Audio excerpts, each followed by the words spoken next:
Just 1 minute, we just got out of a quick executive session. Let's get organized here.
They want to know what you did. They want to know how to get up at noon. I said, exactly, because you got mosquitoes or something.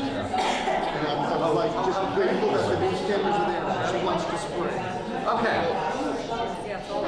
Thank you, everyone. We'll get the meeting going. Thank you for being patient. Call the meeting to order. If you could please rise and join me in the pledge. I pledge allegiance to the flag of the United States of America and to the republic for which it stands, one nation, under God, indivisible, with liberty and justice for all.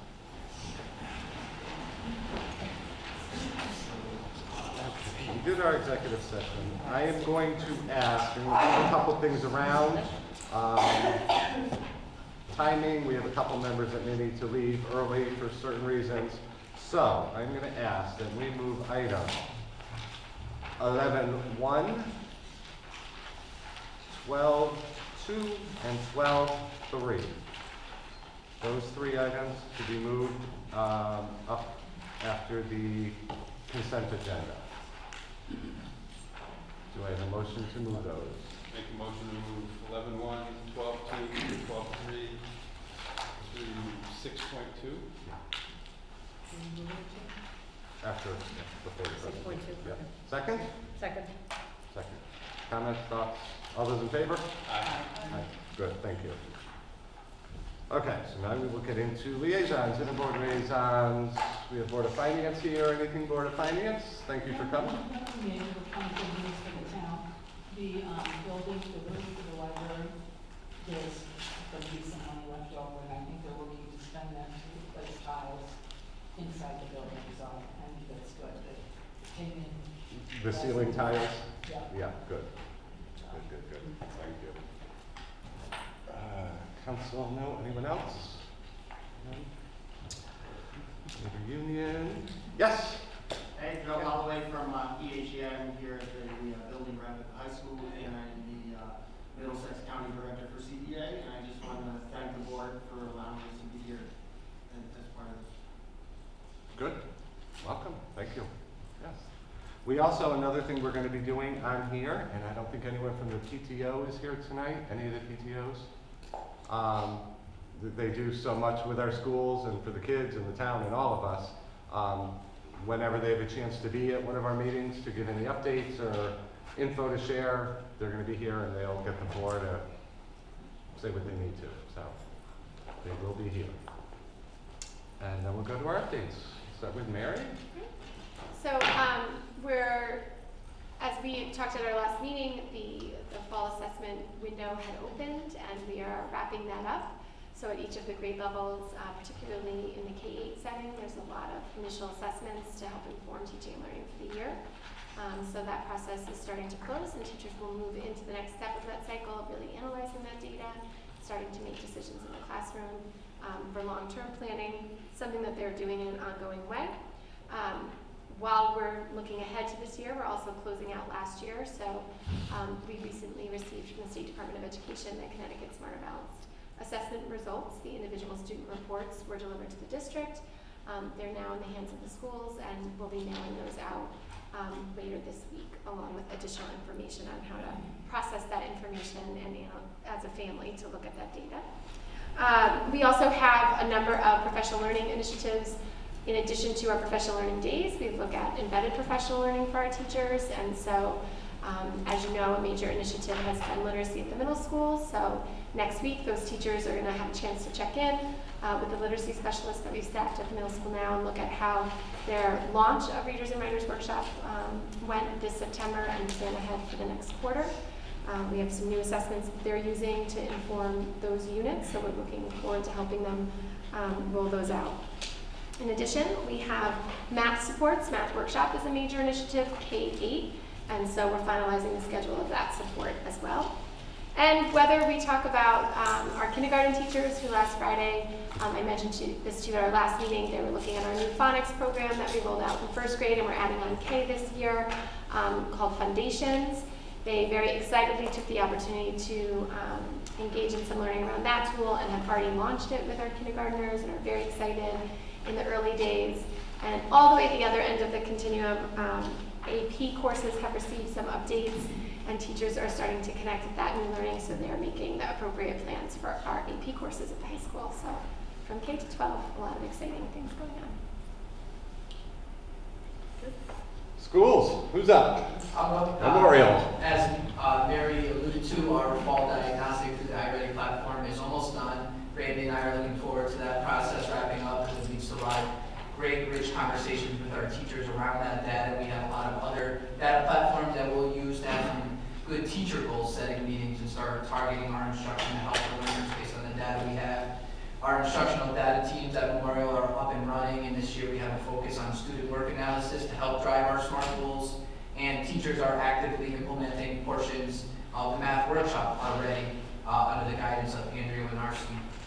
We had our summer reading celebration last Friday, which was great to see all the students who read over the summer get rewarded with that. We have our Share Your School event this Wednesday, which is traditionally been known as an open house. We're looking forward to families coming out to that. And just some good news for the board, we recently applied for some additional supports for the NIAC accreditation, and we received that support. We were set up with a CREC consultant who we've actually been working with previously, which is great, and we have 3 visits set up over the next couple of months to prepare us for our visit. Is that for the preschool? Yes. The preschool, okay. Center School has happened to experience the first unified sports practice with Sue Freeman of the year, and we partner with Model Peers from the Learning Center who come down, and it's a great partnership. We probably had close to 30 athletes, maybe more today. Between Memorial and Center, they have Okay. At Center. So it's a great program, and we always look forward to supporting that program. Open house was very well attended last Thursday, so we always appreciate opening our doors and are always blown away by the support of the community, welcoming to our school and seeing what we do, and we always like the opportunity to showcase Center School. We had our first and second author visit last week, Star Shepherd, co-authors that stopped by Center School Thursday morning and gave a presentation to our students. Also, the first day of Start With Hello is today. Our kindness challenge was to say hello to 5 peers that you don't normally talk with, and every student when they walked into school today had a message of kindness on their locker, a sticky note, and that was with a partnership from the Kindness with Kids group. Both Mr. Lehman and myself met with them last Friday to kind of plan supporting this activity in this week, so it was nice that we saw a lot of students surprised with smiles on their faces based on a very simple message of kindness. And my message to the student body is you have that same power just by saying hello to someone.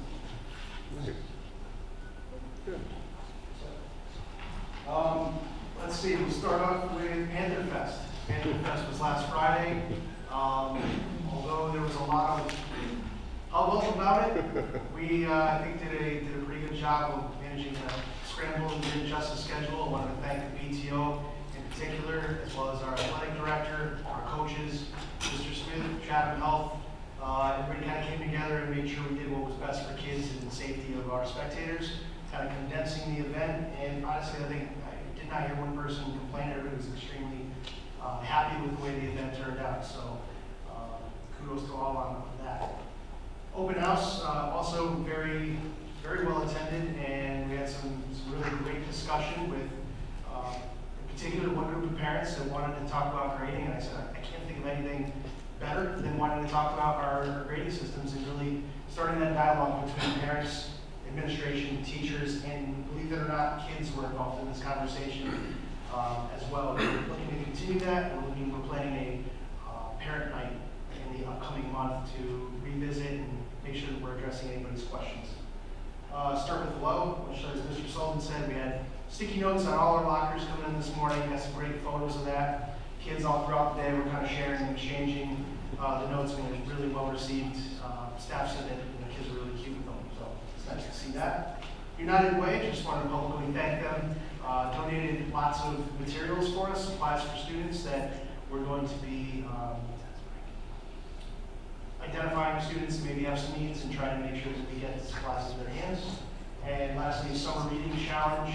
We did have our celebration on Friday. The calculations were that the students that participated, which was incredible, and we had over 1,200 books read by the students that participated so far our age year. So we're setting ourselves up really well for our summer reading challenge, or our school year reading challenge, and the 40 Note challenge. That's it. Right. High school. We've had a busy couple of weeks since we last met. Last week we had a Holocaust speaker that Katie Tejan was able to arrange. She drove all the way down to Fairfield to pick up Agnes Vertes early in the morning. She's a child survivor of the Holocaust, and she spoke to our juniors and seniors to kind of set the stage for their trip to Washington, D.C., which is coming up next week. I know Mr. Warner and Ms. Sullivan were going on the trip, very excited about that. I know the students are as well. Our open house went very, very well. From what I've been told, it was very well attended. People try to say we had to do with the new principal. I just think it was the fact that we had to meet teachers and and really get to know the school a little bit. No big person. Our athletics are off to a great start, and I want to publicly thank Sean Russell. You know, with all the schools in the Shoreline Conference kind of scrambling to reschedule and move around night games, you know, he's been working really hard to make sure we have buses to get our kids where they need to be, and that's a challenge unto itself. You know, continuing on, we'll start with hello. We have that begin this week, and we have an advisory on Thursday for our next block devoted to that for our high school students. And Friday is our annual fall pep rally, so I'm excited to see our school spirit for all our students on Friday. Get ready. That's what I've been told. He hasn't seen a pep rally yet. No. Yeah. Good. Any questions for any of the schools? Okay. Moving on. Audience of citizens, open up. Any comments, questions, remarks? Hearing none? Okay. Motion to approve the consent agenda? Motion. Amanda, second. Mark? All those in favor? Aye. Okay, so now we're going to jump over to 11.1 that we moved up. The Citrine Power contract. Now, where do we want to go with this? There is a possible motion that's been put at your places.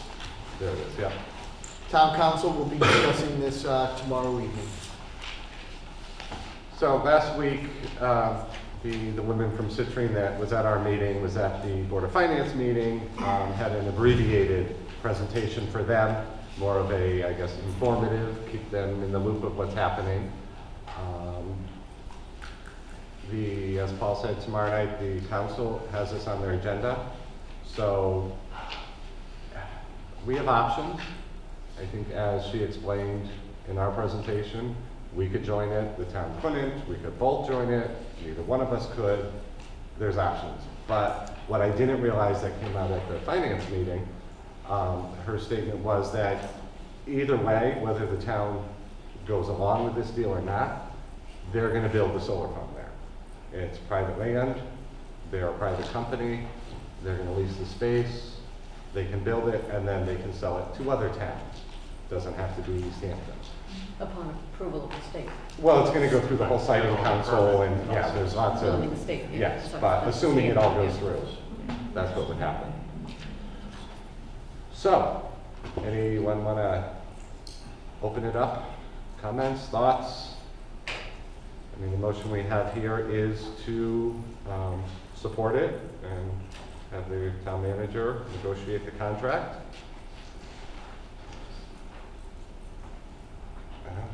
The only one thing that I have thought, which probably will be covered along the way, is if the Board of Education can decide, or has the ability to decide whether or not to do it, does it follow that the Board of Education should have an attorney look at the proposed contract?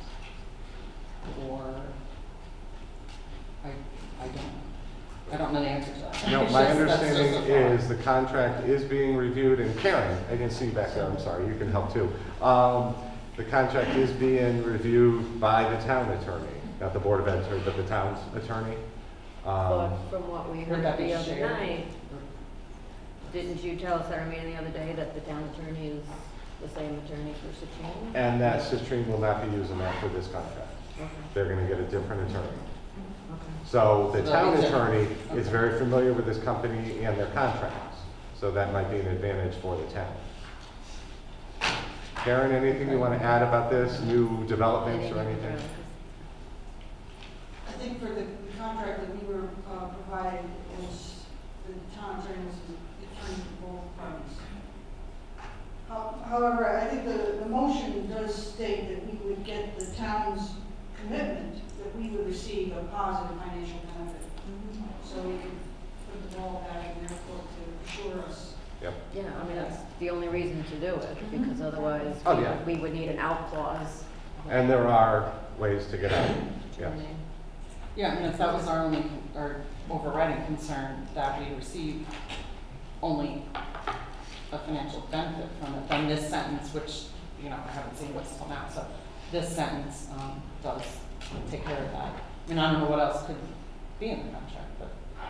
Just wanted to throw that out What is, there. what is the timeline on this? When are they, like, if all is approved, how quickly do they build this? Jeff and I did have a joint telephone conference with Eversource and Citrine last Wednesday after the Finance Committee meeting, and you know, it is the application from the two applications from East Hampton are near the top of the queue, so very likely to be approved. There's still some technical processes underway for the legislation, but as soon as that's tied up, which could be as soon as this week, Eversource goes through this process. Then there's the state siting approval. Altogether, I would say we'd be well into mid-2021 before it could be possible, because it's an 18-month construction period. Okay, that's why I don't know. Yeah. Okay.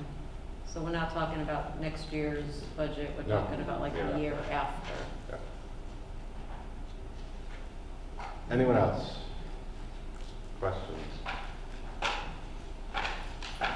Okay, so does someone want to make this motion? Or not? Oh, Mark's ready. I'll make the following motion.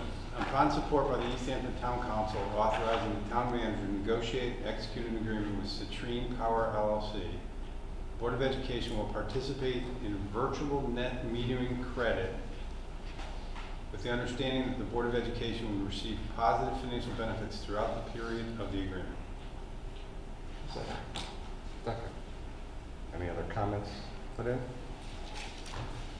All those in favor? Aye. That was unanimous. Okay, thank you. I will bring that to town council tomorrow.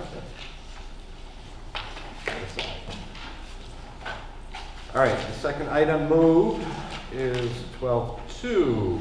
We have the approval of the collective bargaining agreement with the Board of Ed and the administrators. That was the discussion of executive session, so all board members are up to date. Let's start with someone want to make a motion to approve the contract. I'll make a motion. We make a motion to approve the collective bargaining agreement between the East Hampton Board of Education and the East Hampton School Administration, Connecticut Federation of School Administrators, Local 42J. 42J. Second. And there's a second. Okay. Comments, I'll start. I said it last time. Again, thank you to the administrators. Again and again and again. And Jason for representing you. Again, did a great job during the negotiations, so you should be happy with him. And it was great working with him and the administrators again in redoing this contract, so thank you. Any other comments? All those in favor, say aye. Aye. That was a unanimous. Thank you, thank you.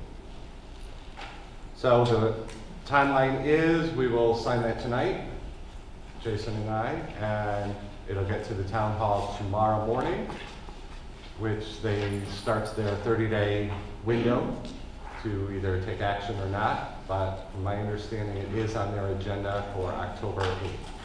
So I will be at that meeting. If you want to be there too, that'd be great. Good.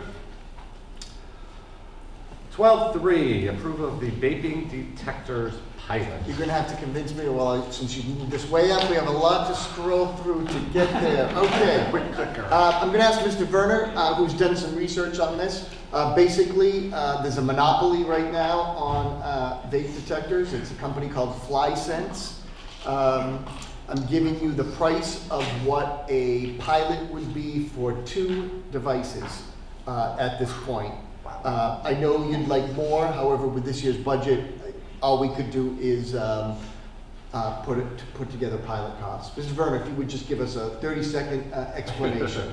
Sure. So, as Mr. Smith said, this one company does have a corner of the market, but essentially what it does is in the restrooms, it senses the moisture from vaping, which students are vaping. And to be fair, you have 2, one of them in the male bathroom, one in the female bathroom. There's a server activation charge, and the way it works is you can have, I believe it's up to 5 phones. So what happens is the detector went off, myself, Mr. Warner, Ms. Sullivan, and Mr. Luke would get an alert on our phone, would say, detector in bathroom 1, Yeah. and then that way, and then we would do our job and investigate as to who it might be to catch students that are vaping. So that's sort of the nuts and bolts of how it works. There is a yearly software charge. That's the license. It's a yearly license fee to keep the program or keep the detectors working, as it is through our wireless network. So it's activated onto our servers. There would be an installation fee, and Don feels it's roughly $300 to $500 for just the installation that we would need to do. And does that figure sound right, Don, to you? Whatever you say, Mr. Super. There it is. That sounded like an overwhelming yes. Well, is that 500 each or collective? Probably collective. Okay. We would put them next to each other. You know, and obviously they run on something besides, It's really a wire Goodwill. and whatever connections we have to make, Mark, so, you know, it's hard to judge depending where it's selected and, you know, the proximity to. So it's an electrical outlet, and then you have to also be able to run lines to a server. So that the server charge. How small or noticeable are these things in the bathrooms? It looks very similar to the size of like a smoke detector or a fire alarm. But nothing goes off if it's detected, it's just, or, well, that happens as you It get goes it? off on one of our Okay, phones. nothing in the bathrooms. Okay. Since we're doing one female bathroom, one male bathroom, but yet there's 3 male people that have the things and only Caitlin, would it be smart to have another female have the app in case she's busy? We can have that discussion. It's more, you know, from an administrative perspective, who's going to dole out the consequences. Yeah, of I all that. know that's the way it is, but I mean, to have another female to go into a female bathroom, That's something we can absolutely discuss. I think it does make sense. yeah. That we could talk to, you know, someone. Did you say 5 people? I believe, don't quote me on that, I believe it's up to 5. Okay, so maybe you just add a backup. and, you know, I want to stress that, you know, we're not focusing on the punishment, we're trying to curb vaping. Right, no kids, right. But if she's the only one who could comfortably go into a female bathroom, then, Well, yeah. you know, she's, So adding that up, the Busy. 19, the 5, the 3, and the installation, we're at almost $3,300 for 1 year to run this pilot. Now, can I ask a question? You're the chairman. yeah. I don't want to take up everything, but now, middle school. Has this discussion happened at the middle school level? I am not opposed to the middle school, however, you're going to need to budget for anything Yeah. else past this. Okay, So we would be, if we feel like the pilot's successful, then we would be doing a more large-scale thing, but it would all be based on what gets approved in the 2021 budget. yeah. So for current now to install this, I'm sure, I mean, that's for the full year. We're not at a full year if we were to start the pilot now. So it would be under maybe 3,000. Well, you know, I'm sure the yearly software charge is $300 per year, whether you start on Got it. December 1, Okay. January 1, or you. It just ends. Yeah, just ends it just ends different. So I have to ask then, The summer months, we're not getting our bang for the buck. budgetary wise, where we're comfortable if we were to go ahead with this. I'd have to sit down with Karen and find out where we Yeah. would take it from. Okay. Now, Questions? how many bathrooms do we have in the high I school? was just gonna say, yeah. How many bathrooms in the high school? Kids are allowed to use during the day, non-count. I know, he's counting in his head. I'm He's literally counting. counting in my head. You basically have 8. 8? I'm gonna say 6. So 4 and 4, I yeah, mean, the locker rooms. Yeah. With the locker Yeah. So 8 with the locker. okay. So are we just basically pushing kids to other bathrooms by doing this? That the That's ones my that- That those that Because vape? we've educated these children so well, they're pretty bright. Yeah. You know, in actuality, that may be the case, but I think the positive is, you know, it's giving students that aren't a place to go to the bathroom a little problem. Yeah. You know, and it's not all about consequence, and there absolutely needs to be an educational component. And as we're seeing, this is not just an East Hampton problem, it's a societal problem that we need to tackle. But I think I'm looking at it from the opposite perspective of, okay, if students choose not to go on that one, it makes it easier for us to identify, work with students that want to quit, which I know, in having worked with students in the past, it's incredibly difficult. And, you know, unfortunately, there does have to be a consequence to it, but like I said, it's also an opportunity to give students a spot they know I can go to the bathroom without having to deal with this. Emma is nodding her head, so perhaps our students. I was thinking that, Yeah. Anything you'd like to add to this, you There's guys? definitely a problem in the high school, and I don't know, like, if it's successful, then you'll add more, but I think it's a good start to do at least like something about it. You want to add? Yeah, I'm pretty much in agreement with that. I had the same question. Would it just push people out of the bathrooms? Yeah. But I guess that's a good way to look at it.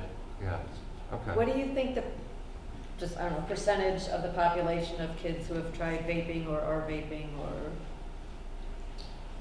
I Have tried it or are still doing it? We're still doing it, or, I mean, I would you think say a it's lot of your pretty- friends? It's majority, Yeah. definitely majority. Really? Yeah. Have kids come to guidance counselors and support staff to say, I'm doing this, but I want to stop? I mean, have we had that? I can't speak to that here, but I know in my previous district, we set up a program where kids could go to counselors, and say, I don't want to do this, throw it away, and get me some help. So I've had some experience with that. I haven't had that here yet, but I'm hopeful that we'll be able to move in that direction. Yeah. What have we done so far this year with the beginning of school to educate kids? Because it's got to be a constant. In fact, just right before I left, one reason I was late for their executive session was I just caught this clip on the news. I guess Richard Blumenthal was at Newington High School talking with kids about vaping and stuff. And this one kid said, we get our news and stuff from short clips on social media, that would be the way to kind of target them, as opposed to sitting through probably a long lecture or something. Yeah. One of the issues with vaping is students are vaping at home and parents don't even realize it. It's not like cigarette smoke, and the devices are small and easy to conceal. I know we're working with the Prevention Partnership. They're putting together a program of information for parents, because I think part of this is educating parents as to what the devices look like, where to find them, how to have conversations with your children. Obviously, nicotine is highly addictive, so we're trying to keep kids from starting at the middle school. People are also dying. I mean, this is critical. That said, too, as well. But the 18 to 20, moving the purchase price, age of purchase higher, that may curtail some of it, but it may promote the more illegal ones, which are more dangerous from being accessible to kids. So there's all sorts of concerns, but I think just taking steps and alerting families and students that we're trying a pilot and seeing how it goes with student feedback to Mr. Werner and continue to educate. We're trying to get a sense of exactly how many students. I was informed by Prevention Partnership based on their estimates that it is about 30% of students that are using it regularly. Okay, however, I have to interrupt. wait, how many have tried it is much higher. How many students are using it regularly? Prevention Partnership figures 30%. It could well be higher. But that's figures that was given to me by James Olson, our community liaison. Now, what about at the middle school too? Don't have figures for accurate. Do you get a sense? It's always easy to say that, you don't see anything, you don't hear anything, there must not be anything. I'm sure that there are some instances of it, but it does not seem to be as pervasive as maybe in high school. So, Mr. Werner, is this pilot something that you are in favor of, support, would like to see, or? Yes. Yes. If the funding were available some way, shape, or form, I feel like it's a good first step, but I feel like we also have a lot of work to do to work with our students. Okay. Any other questions? Yes, Yeah. I have a question, maybe for the students. Are kids vaping not in the bathrooms? At their lockers, in the hallways, somewhere else, that would this really be a thing? Or I think it's definitely in the bathrooms. mostly in the bathrooms? Okay. No, I'm just wondering, because also if it is so highly addictive and you're addicted to something, I just wonder. You're going to find a way to do it, yeah. right? So if it's in 2 bathrooms, How I long? just struggle with that, like what? How long of the period? Goals. The length of a class period is what? 45? 45 Yeah. All right. So, I mean, but it's around there, so. Yeah. Okay. All right, so, do we want to move forward? Is there someone want to make a motion or that to approve the vaping detector pilot? I'll make a motion to approve vaping detectors pilot. Second. Amanda. Further discussion, comment? You know, I think we have to be realistic. It is just a small step in what should be the right direction. And, you know, we'll see how it goes, and we'll see, hopefully we'll have a positive impact. I'm not sure how we're gonna gauge that yet, but it's a problem and we need to do something. And that's, you know, I mean, I have some concerns about the migration to other bathrooms and Yeah. how we manage that. But, you know, again, it's a problem and we have to try to address it in some way. Are any of the teachers talking to kids about it? Is it open conversation with the kids at school? Or have you asked the teachers to talk? Part of, I was just wondering. from a health curriculum perspective, and that's the one spot. But I feel like once kids have already started, because it is so highly addictive, it's almost too late.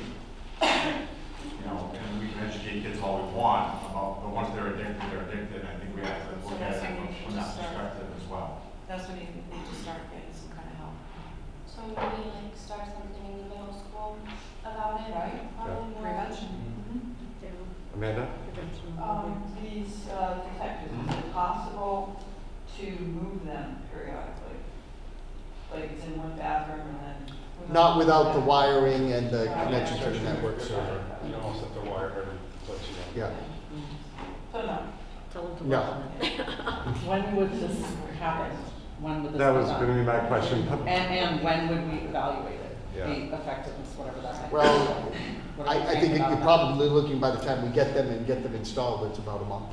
Oh, so like So- the near term, and then months? So by the end of the year, we I should. think Robert and Emma can give you monthly updates on impressions from students. Yeah, I want to hear what they're saying. Yeah. Now, don't go blabbing that they're there. No, I think you make it very clear that we are installing vaping detectors in the bathrooms. Yeah. Okay, anything else? Bathrooms. Bathrooms. Bathrooms, yeah, let them think that they're all of them. It's like Yes, the Irene. AT&T sign Yes. at your house, but you have it So on. I'm one of the co-chairs of the Hampton Prevention Yes. Partnership, and we have money budgeted for anti-vaping campaigns. Oh. And we would be able to fund the activation charge and one sensor this year. Oh, round of applause for prevention. So we There's just, a chance that because our school is under 500 pupils, that the fee per sensor might be less. But we're so close to that 500 mark, I think it's better to budget for Yeah. the larger expense, and then if it comes in under, we'll just have money towards the next set of sensors. that just made that decision easier. Yes. Thank you. Okay, with that, all those in favor? Aye. Is that a yes, Jeff, or opposed? I said aye. Okay. So that's unanimous. Perfect. Thank you. Okay, so now we'll go back. And now we have some fun stuff. Well, thank you to our friends of education who have been educated now in virtual net metering and vaping at schools. This is always one of our most favorite events of the year.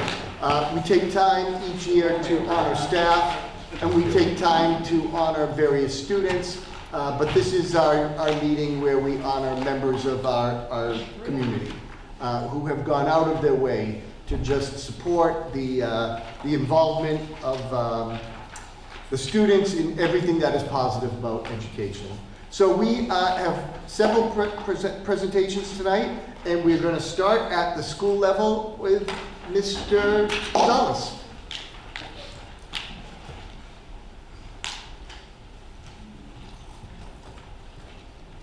Thank you for giving me the opportunity to celebrate Jean. Jean, can you come on up, please?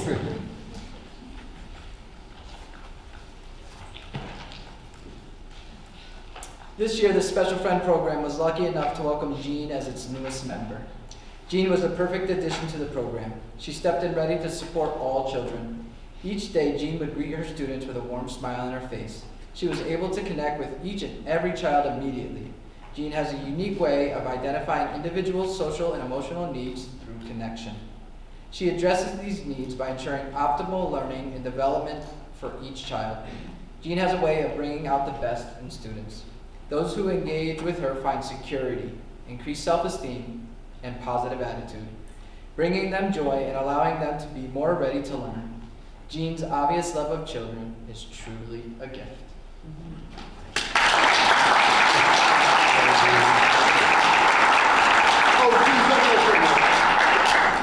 It's one of the plaques right now.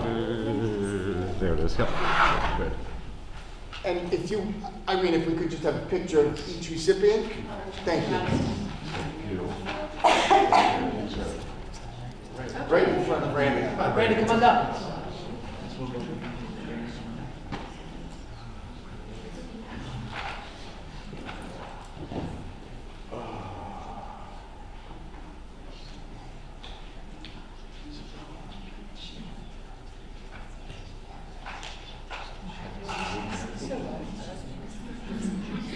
Alright, everybody.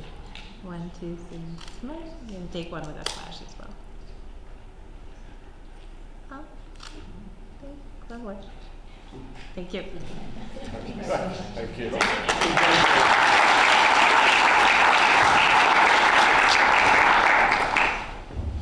Mr. Sullivan from the Center School. Right, Mr. Hawk, please join me. And you brought a sample of the work that we did this year as well. Great. Mr. Hawk has given his time and energy this year to bring a unique experience to Center School. Through the desire to bring STEM activities to our students, Mr. Hawk proposed an idea that would have students building circuits, 3D printing, and coding. Through volunteering and using personal vacation days, Mr. Hawk was able to lead this work at Center School. Bringing a wealth of knowledge from his work with F-19 fighter jets at Pratt & Whitney, Mr. Hawk created an environment of curiosity where students engaged in valuable engineering skills by problem solving through using the inquiry process. The interest and demand for more opportunities brought forth by Mr. Hawk helped launch the beginning stages of a STEM lab at Center School that will come to fruition this year. Center School thanks Mr. Hawk for taking the initiative to improve the programming at Center School and volunteered his time to allow our students to engage in these challenging and comprehensive activities.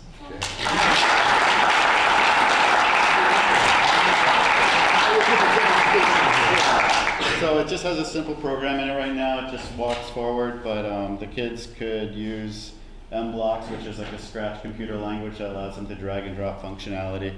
It's got an ultrasonic sensor, it has servo motors, so they get to various exposures to multiple different things, and all the parts are 3D printed. Yeah. Oh, cool. So, and all it's going to do is run. Perfect for someone.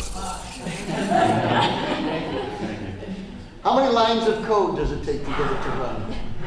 Well, since it's just drag and drop, that could have been one statement, one line of code with a repeat forever loop around the outside. So pretty easy. I mean, that compiles down to machine language. That's probably thousands of lines, but we didn't get into those details. Thank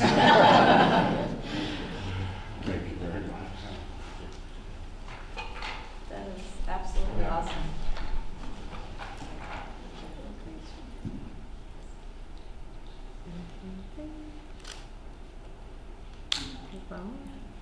Okay, 1, 2, 3. Thank you.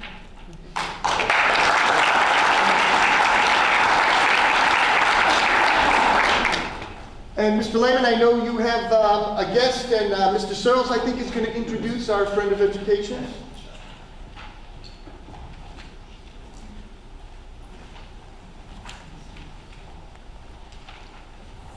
So before Mr. Searles introduces Mr. Hull, I just wanted to share, beyond what Mr. Searles has to say, because this was all written at the end of last school year, I just wanted to commend Mr. Hull as well. Sometimes it's not the quantitative efforts and time that you put in, but it's the qualitative. this summer. I know he spent countless hours with many of our students. Two in particular stick out to me that were not necessarily meeting with a lot of friends, not having a lot of outside opportunities, and a lot of times struggled with those interactions at school with other students. And I can definitely tell you that there's a marked difference in these students and their personalities and in their confidence level this year. So thank you for that. Without further ado, I thought it was appropriate, Mr. Searles, as the mountain bike championship team coach, I'll throw that in there, to go ahead and read what you wrote about Mr. Holt. Thank you. Good evening, everyone, and thank you for having us here. The East Hampton Middle School Bike Club would like to recognize Brian Holt as a friend of education. As owner of Airline Cycles Bike Shop here in town, he has been instrumental in helping get the East Hampton Middle School Bike Club up and running in its inaugural season. Very successful inaugural season. From the first time we reached out to him and all the way through the season, Mr. Holt has always been willing to lend his time and expertise, all in the name of getting kids outdoors and on bikes. Just a few of the ways he supported us, just to give you guys a little idea. He came to our preseason meeting to speak with students and parents. He did free evaluations on their bikes and helmets to make sure they were safe and up to snuff. And for those who were missing or lacking, he offered club discounts on new and used bikes as well as other equipment and repairs. He joined our promotional kickoff event, which was all 3 lunch waves at school, which is no easy task to get lunch waves. He conducted a repair clinic to show kids how to fix a flat and how to fix their chain and stuff. He came to our school to do that. He offered the use of his bike rack at our school until a permanent one could be installed. He even offered to bring it up himself, and those are not small and light. He provided us a trail repair kit. He has joined our team to help design and build a track at the school. We're all very excited about that. And he even loaned a bike to the club's coach for the first season. My bike was not up to snuff. From the way he selflessly gives of his time and resources to his passion and energy for all things bikes, it's quite clear that Brian Holt really cares and is truly invested in the kids of our community. We look forward to many more years of friendship. So please accept this token of our gratitude.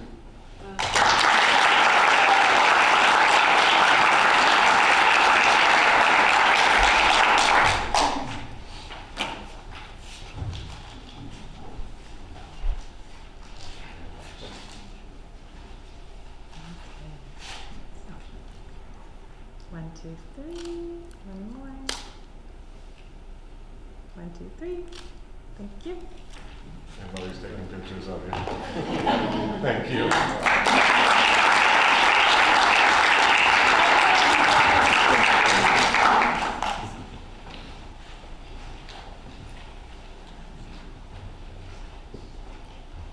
And Mr. Werner will have the honor of introducing Walt Jedziniak. Walt.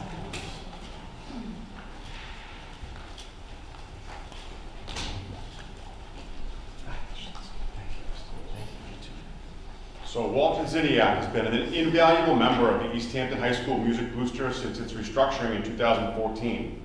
He first served as treasurer and was instrumental, in, no pun intended, in helping the boosters incorporate and obtain official 501c3 status. As treasurer, he helped maintain meticulous books and launched the Script fundraising program for the boosters that helped students raise funds for their music department field trips, most notably their big trip to Disney in 2018. He was a key member that helped spearhead fundraising for some major instrumental purposes, such as the marimba, other percussion instruments, and a trumpet.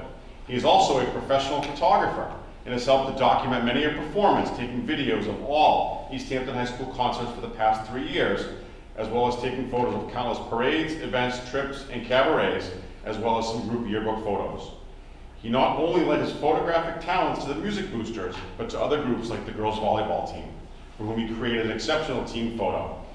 He could also be found taking photos and videos at center school concerts and plays. And he did this while also being active in other town civic organizations such as the Knights of Columbus. He was an executive board member for all of his years as a music booster and only gave up the treasury to take a demotion to become president last year. He helped shape the vitality and viability of the East Hampton Music Boosters for many years to come.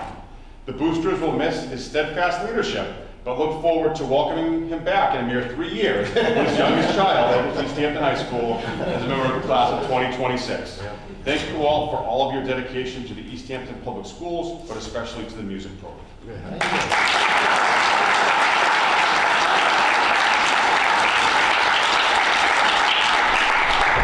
We're hoping we can recognize you in 2026 after you're young enough. Great, thank you very much. Thanks, Chris. Thank you. Great. We should have you two. I know, right? Okay, You're one doing more, great. 1, 2. Thank you. Good, thank you. Thanks, man. Thank you.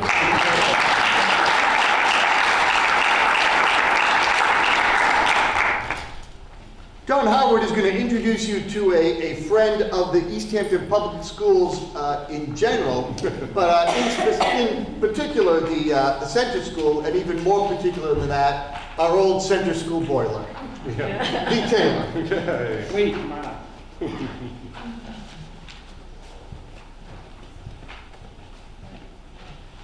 So it is with great pleasure that we recognize one of East Hampton's most friendly, committed, dedicated, and passionate supporters of education. The individual's role is not defined by a classroom, but can be described as a role that makes the learning environment a comfortable place for the transfer of knowledge. For over 40 years, this recipient has been personally involved with installations, operations, projects, and decisions that have positively impacted each student that has passed through the East Hampton Public School system. Taylor Plumbing, better known as Lee Taylor, has put the school system ahead of others for years. When there are issues with leaking equipment, plugged lines, pump failures, water vault issues, broken faucets, piping challenges, and on and on, Lee is always there for the schools. Lee's commitment is best exemplified in his knowledge of the boiler at Center School. Specifically, the one that was just replaced. Lee actually provided me with his resume, and it goes something like this. Resume. Lee Taylor, owner-operator, Taylor Plumbing. Experience. Over 35 years of patching, plugging, replacing, stopping, starting, responding, detecting, modifying, and maintaining the H.B. Smith M450 oil-fired steam boiler at Center School. Specific expertise. Center School boiler installation chief engineer, and to be honest with you, he in fact was the engineer that installed that some 36, 37 years ago. Yeah. Boiler project coordinator. Stop leak expert. Corrosion mitigation specialist. Steam pressure manipulator. Boiler analyst. Water treatment balancer.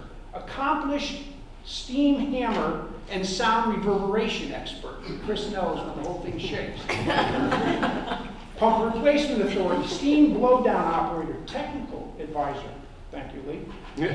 Boiler public relations chief. Yeah. Look at that. All from one school. This is his resume. First responder. Off-hour responder. And most importantly, last responder.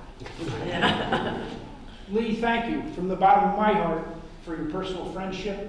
Lee has been phenomenal for the school district. But not only that, a very good personal friend and quite the supporter of all of the questions that a facilities director might have related to the system, because his knowledge is 40 years in this district. 40 years. His institutional knowledge of the schools is unbelievable. And when you're looking for something, I said, hey Lee, what about that tank that was just installed at Memorial School for, some 1990 for the fire protection system? Yeah, that's a fiberglass tank, 20,000 gallon. Oh, thanks, I don't have to look at the drawings. It's that knowledge base that is just phenomenal and such an asset. So thank you for your friendship as well as to the district and the devotion that you've displayed to the schools. But most importantly, thank you for the vast knowledge that you have imparted to many who have walked the halls to ensure when the bell rings, school starts on time. You truly are a friend of education.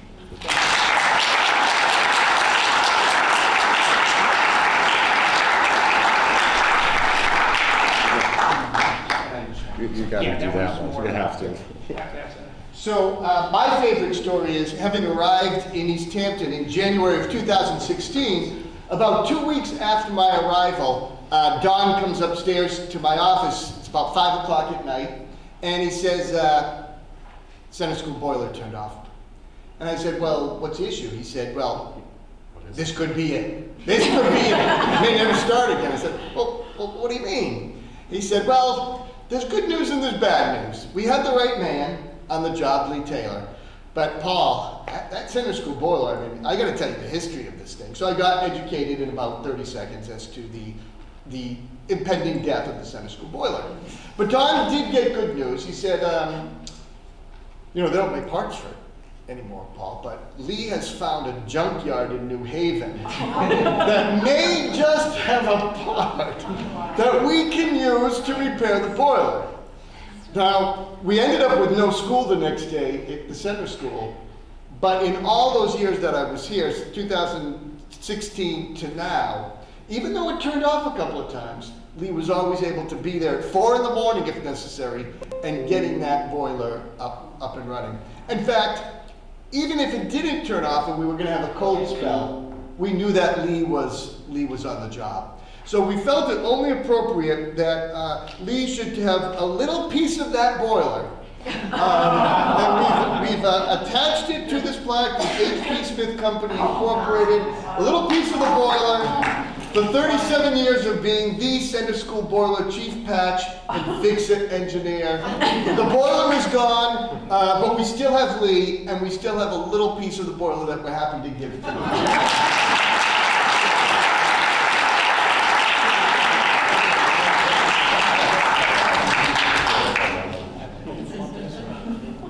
This winter, Lee may even get a little vacation. One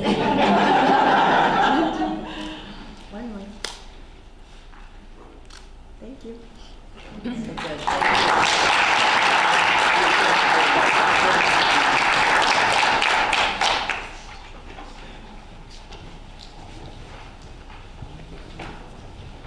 And then our final presentation tonight is to the high school building committee. So I know we have several of you here. If you would come down, right down front, please. I know we do have a few conflicts, but we don't quite have a quorum of the building committee, but that's okay. It was quorum. Well, that's right. If we had a quorum, they would have to count this as an official. Exactly.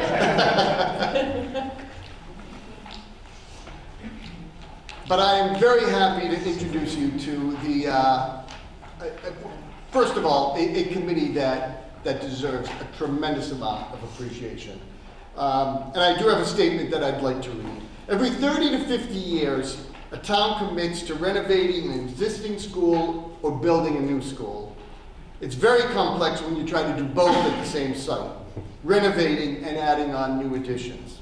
It's a task that requires a dedicated building committee with a strong commitment to complete a project, compassion for the students who will populate the school, and an appreciation for the community in terms of what is reasonable for the taxpayer, but still promotes a building that will serve the children of our current children. The new East Hampton High School will be that school. And it requires many meetings. I believe 7 years worth? 7.5. 7.5. To put 2 fine points. Yes. 7+ years worth of meetings from the start to the finish. When a building committee starts, there's only paper. And when they finish, there are floors, walls, and a roof in which our students learn and grow to take their place as future leaders of this town, our state, our country. And if this building committee gets it right, they've helped produce leaders in the world. And as you look around the new East Hampton High School, they have done it right. There are creative spaces that will be utilized in ways that will continue to evolve. There's respect for the history of this school, especially if you look at the DC pictures, and there's a leap into the future when you see our science labs, the Library Media Center, and the T-Bell, the space that we are in this evening. To adults looking at this space, they may only see walls, But for those of us who work with the students every day, we see exactly what we want our graduates to represent: compassion, innovation, perseverance, collaboration, and active learning. I admire that the building committee took a school that people loved and as a committee cared for it enough to honor its legacy and help to advance a new legacy that promotes schooling for children as the most responsibility of a community. Thank you to all the members of the East Hampton High School Building Committee as you finally wrap up your years of work. You have given students from the class of 2018 through at least the class of 2068 the foundation on which to exceed. Thank you all very much.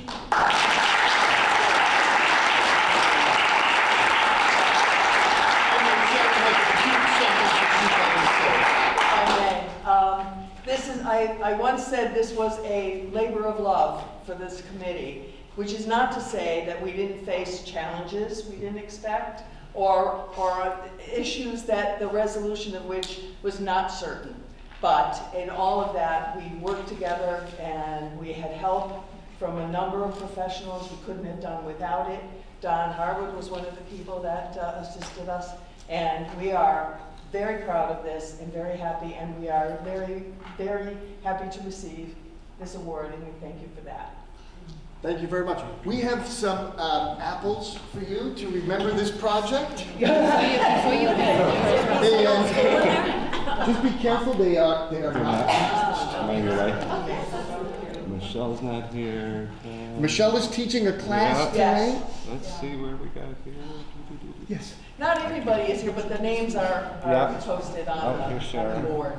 Sharon?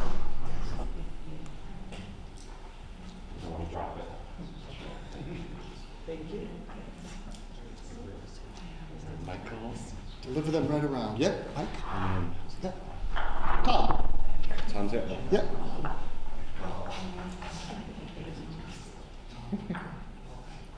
Why don't we just allow you to introduce yourself to the, since I have names and mixed names up here. I'm Sharon Smith. She's the chair of the committee. I'm Cynthia Abraham. Tom Seidowitz. Mike. Great. So thank you very much. Can we do a next picture?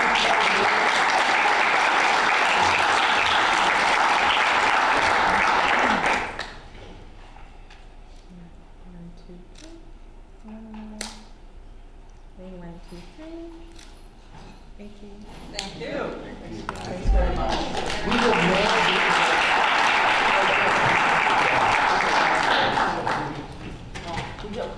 I could take Dave Iceland's. Okay, so with that, we are going to take a quick 5 minutes. We have some refreshments out here, celebrate everyone that was recognized here tonight. So, thank you.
cake next month. No cake next month. Okay, just a heads up, Paul just said there's no cake next month, no October is celebrating cakeless. anything. Yeah? That works. Okay, reports. Now, student reports, all yours. So, athletics have continued to do well. The boys soccer team has a record of 2 wins and 2 very close losses against some of the tougher teams in the conference. Girls soccer continues with 3 wins, no losses, and 1 tie, beating Westbrook 4-0 this afternoon. Girls volleyball is also off to a great start with 4 wins and 1 loss, winning against Morgan this afternoon. Boys cross country has come in first place in 3 meets and has come in second place in 1 meet. And they have a lot of runners placing in the top spots, and even have a runner who's ranked 5th in the state, I believe. Wow. And girls cross country is also doing pretty well, and their top runner has come first in every single meet she's participated in, and she's currently ranked in the top 3 in the state. Wow. I love cross country. And then, as far as the Triple E things, I know some athletes are a little disappointed about the night games, but we all recognize that safety is first. And then as of school events, Mr. Berner already touched on it, but we had the Holocaust survivor come down and talk to us, which I think was very beneficial for all the students. There was a lot of good communication, having conversations in classes after the assembly. And I think it will help give a real perspective when we go and visit the Holocaust Museum next week in DC, which everyone is very excited about attending. The student council is planning the first school dance, and it's set for October 18th. And National Honor Society put together Freshman Friends, which is a really good event during Excellent to help the freshmen get a familiar face in the upperclassmen and get more information on teaching throughout the school. Good. The Triple E. I was going to point out, Jason, real quick story last week, that's how this all happened, came about. Jason, and I called him last week to thank him. Our Jason. Yeah, but it's his fault, there's Triple E? Yes, yes, we can blame him for it. Yeah. No, he took the initiative, found out what it started in Colchester with the the horse death that they had from the Triple E, called the health department, got information, voices concern, talked to Paul. Paul called me. I ended up calling the health department, talked to the director, very nice guy, Dr. Melman, full of information, and we're talking, and ironically, as we're on the phone, he was going through history. There's been no human cases in Connecticut since 2013, going good. And as we were talking, it came up on his computer. He's like, oh my God. They just had that case, the woman in East Lyme that just passed away, but that was just posted as he and I were on the phone. So I just say all that because, again, I think Jason for kind of taking that initiative and getting things going and bringing the awareness to everybody. So, again, thank you. Personnel has not met. Policy curriculum. We met this evening. There was the first read next time. Yes. Okay. Finance, transportation, building ground. Finance committee did meet, even though 2 members were not there. Nancy did come, so it wasn't just me. No. But Karen went over the last year's budget with us and did an excellent job of balancing our budget and coming in right on target, despite the challenges that were there last year. So we thank her for that. And then we just had a discussion on the citrine thing, which we obviously just talked about tonight. Okay. So that was it. Anything new at Learn? We did have a meeting last week, or on the 12th. First meeting for our new executive director, Kate Erickson. So she basically just went over some of the things she was working on over the summer, reorganizing the agency a little bit, agency goals, their convocation in the start of school, and shuffling around administrators. When you move one administrator, you create a vacancy, and then you move them, and you create another vacancy, and so on and so on. So she had a lot of hiring to do over the summer, but everything's set, and introduced their teacher of the year, and that was pretty much it. The building committee we saw, they did meet last week, so they're getting close to being done. Just an update with the building committee, the water system that they've put in. We're doing testing on September 20, September 20, October 20, November 20. If there's 3 clean ones and they anticipate that, then we'll be on full water as of December. Fingers crossed. Okay, superintendent report, all you. Just briefly, there's a calendar of events at your place, and just a reminder that our next meeting is a couple weeks away because of the extra Monday in September, and we will be in the auditorium that night. I'll go through that in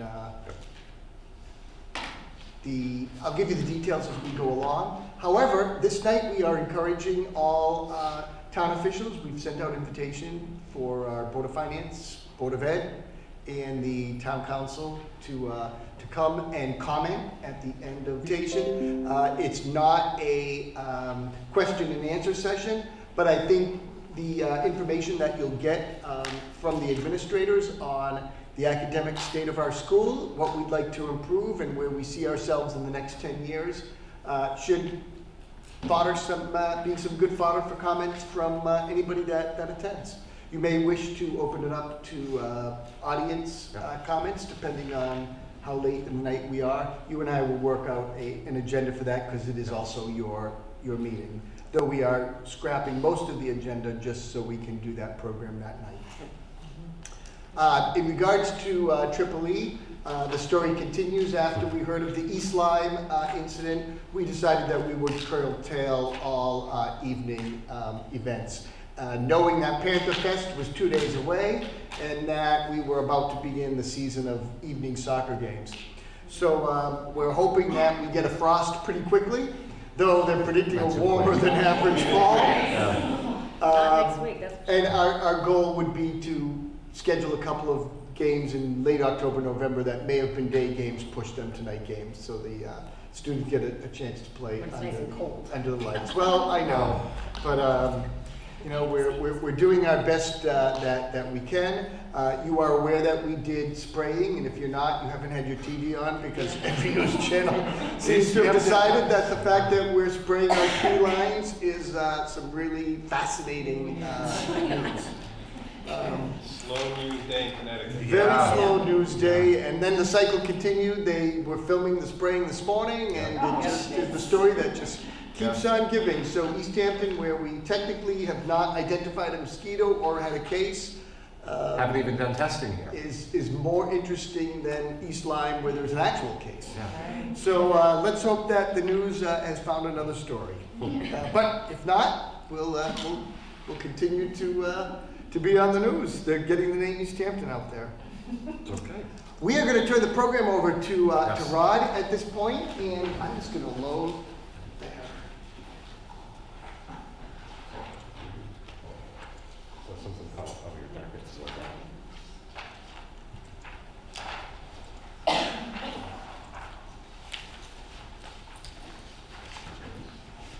So at the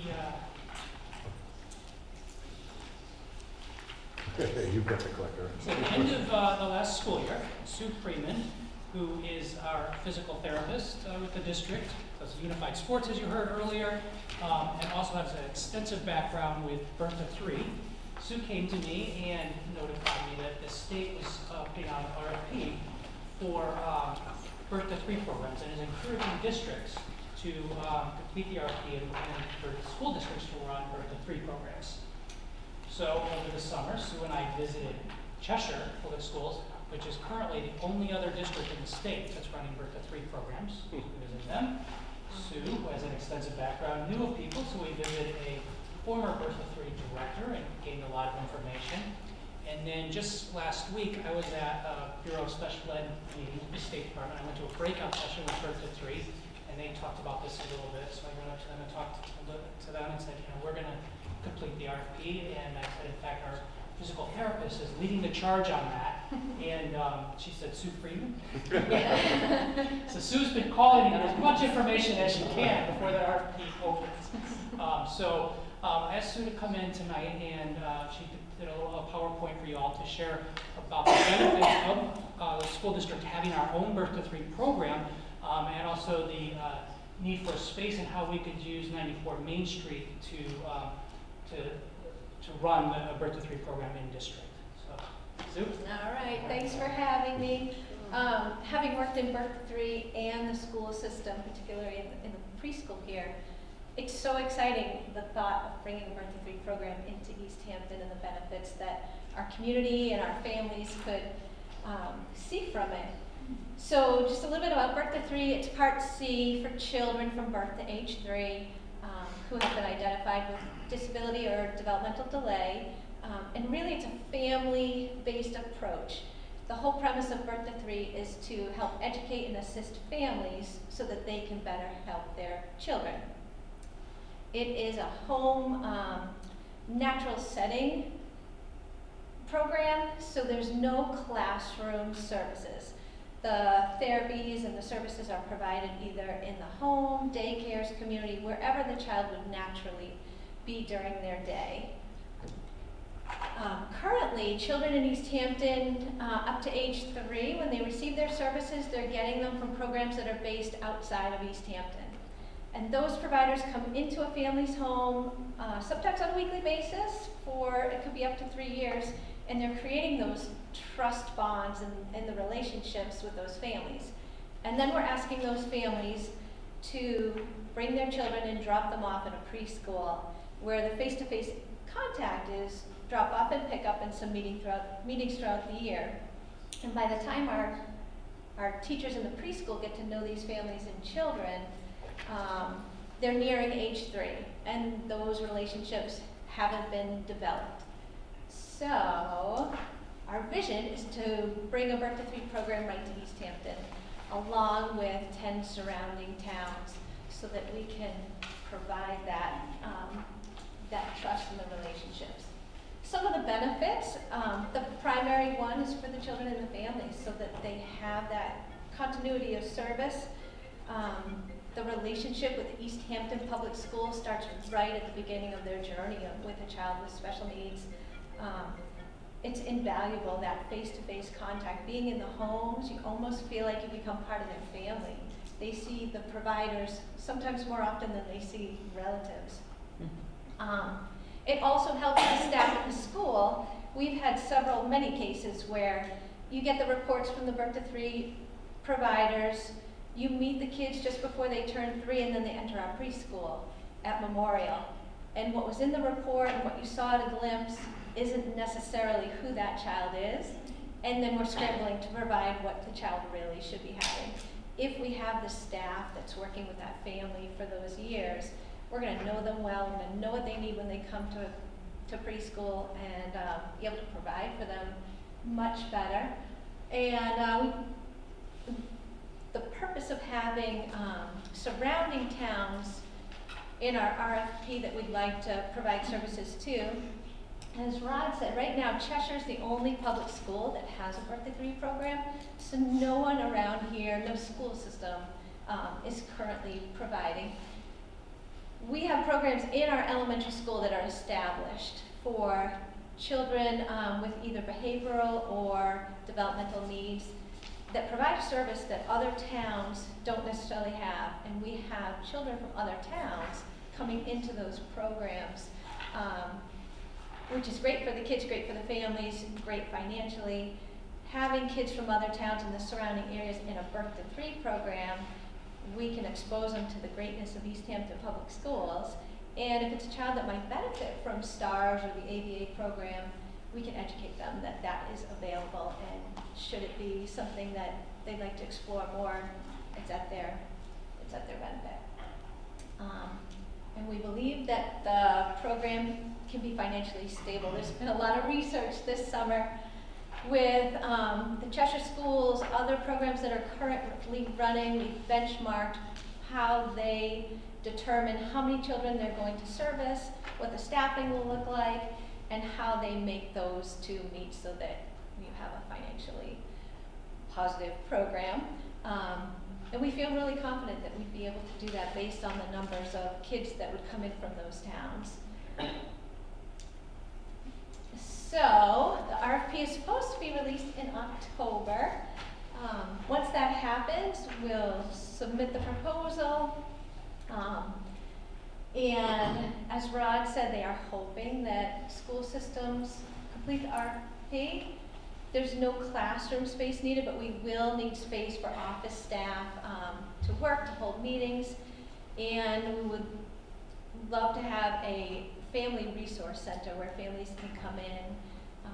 One of the directors of a program who has closed, she retired last week, asked me if I would like her parent center materials. So I went to her program. She had an entire room filled with books about development, all sorts of different parent books. And I said, I'll take them all. So my basement is now a library waiting to be housed for a parent family center.